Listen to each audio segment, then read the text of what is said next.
So friends, welcome to my channel. तो इस video में हम बताने जाएंगे कि आपको खाटू श्याम कैसे जाना है बाय ट्रेन रूट। तो सबसे पहले आप लोग रिंगस स्टेशन पे पहुंचिए, जो कि वहाँ का नज़दीकी स्टेशन है। आप अगर रिंगस स्टेशन पे नहीं जा पा रहे हैं तो आप जयपुर जंक्शन भी जा सकते हैं और वहाँ से बस रूट भी ले सकते हैं। बट हम लोग यहाँ पे रिंगस स्टेशन आए थे, रिंगस जंक्शन पे। तो वहाँ पहुँचने के बाद आपको रिंगस जंक्शन के बाद बाहर ही ऑटोज़ वगैरह मिल जाएंगी।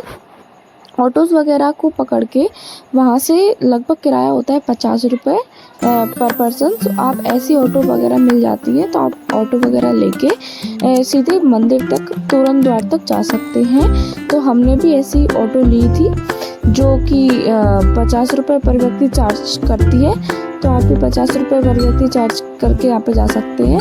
और अगर आपको यहाँ पे ठहरने की व्यवस्था देखनी हो तो आप यहाँ पे स्टेशन पे ही आपको कई होटल्स वगैरह मिल जाएंगी, कई धर्मशालाएं मिल जाएंगी जहाँ पर आप फ्रेश हो सकते हैं और अपना नहा धो के अपने मंदिर पर जा सकते हैं। तो हम लोग यहाँ से निकल चुके हैं और तोरण द्वार पर पहुँच चुके हैं। तो तोरण द्वार पर पहुँचने के बाद आपको यहाँ से पैदल ही यात्रा करनी होती है।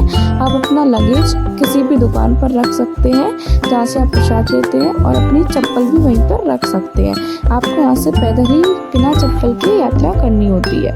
तो यहाँ पे पैदल ही चलने के बाद यहाँ पे मान्यता है कि वहाँ पे आप झंडे और गुलाब का फूल लेकर जाते हैं, जो कि बाबा श्याम के चरणों में आपको समर्पित करना होता है, प्रसाद के रूप में अर्पण करना होता है। बाबा श्याम के लिए झंडे पर एक अर्ची लगाते हैं और वहीं पे उनको चढ़ाते हैं झंडे का। यहाँ पे प्रसाद। दोस्तों, अपना सामान जमा करने के बाद आप एक बात का ध्यान रखिए, अगर आप झंडे अपने घर पे ले जाना चाहते हैं, अपने घर पे लगाना चाहते हैं, तो आप झंडे बाबा श्याम के दर्शन के लौटने के बाद लीजिए, क्योंकि अगर आप पहले लेते हैं तो वो वहाँ जमा हो जाते हैं बाहर, वहाँ अंदर नहीं ले जाने दिया जाएगा। और जब आप वहाँ से वापस निकलते हैं तो वहाँ से निकासी दौर दूसरा कर दिया जाता है, फिर आपको वहाँ से बहुत घूम के जाना पड़ेगा अपना झंडा वापस लेने, और भीड़ में आप ले भी नहीं पाएंगे। इसलिए आपको यही सजेशन देती हूँ कि ना, आपको अगर झंडा घर पे ले जाना है, अपने घर पे लगाने, तो आप लौटते वक्त ही झंडा लीजिए, क्योंकि वहाँ से फिर आपको वापस नहीं मिलेगा। तो बाबा श्याम के दर्शन करने के लिए बहुत लंबी कतारों से अगर आपको बचना हो तो कृपया फ्री डे को अवॉइड करें, जैसे कि संडे और नेशनल हॉलीडे हुआ। कोई बिजी डे को जाएं, जैसे मंडे टू फ्राइडे आप जा सकते हैं। हम लोग भी ट्यूसडे को गए थे, बट ट्यूसडे को भी इतनी भीड़ थी तो आपको लगभग आधे घंटे या 1 घंटे का समय तो लग ही सकता है लाइन में। तो लाइन में लगने के बाद आप आ जाते हैं मंदिर के अंदर। बहुत बड़ी रेलिंग होती है, जिस पर चलना पड़ता है। तो यहाँ पे चलने का रास्ता बहुत लंबा है। यहाँ पे चलने के बाद बीच बीच में भी आपको फ्लावर्स या प्रसाद के ऑप्शंस रहते हैं जो लोग बाग वहाँ पे बेचते हैं। तो आप अगर ले जाना भूल जाए तो बीच में मिल जाता है आपको। तो दोस्तों, ये रहा बाबा श्याम का दरबार। जैसे कि मेरे आप राइट हैंड साइड में देख सकते हैं, जय श्याम लिखा हुआ। लेफ्ट साइड में बाबा श्याम का मंदिर है।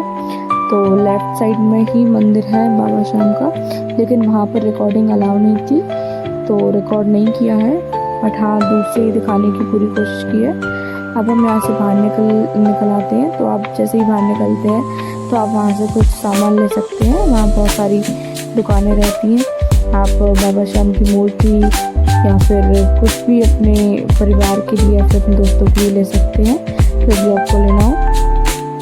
वहाँ से निकलने के बाद आप जाके नाश्ता करिए और अपने यात्रा को समाप्त कर सकते हैं। यहाँ पर कई दुकानें हैं, आप देख सकते हैं। यहाँ पे बगल में आपको होटल भी मिल जाएगा अगर आप यहाँ पे 1 दिन रुकना चाहते हैं। अगर यहाँ पे आप 1 दिन रुकना चाहते हो तो आप यहाँ पे रुक भी सकते हैं। वहाँ पे बगल में बहुत सारे होटल्स मिल जाएंगे, आपको गेस्ट हाउस मिल जाएंगे रहने के लिए, तो आप यहाँ पे रह भी सकते हैं। इधर ही आगे चलते हुए हमारी यात्रा समाप्त होती है। हमारे चैनल को लाइक करें, सब्सक्राइब करें, and thank you for watching the video.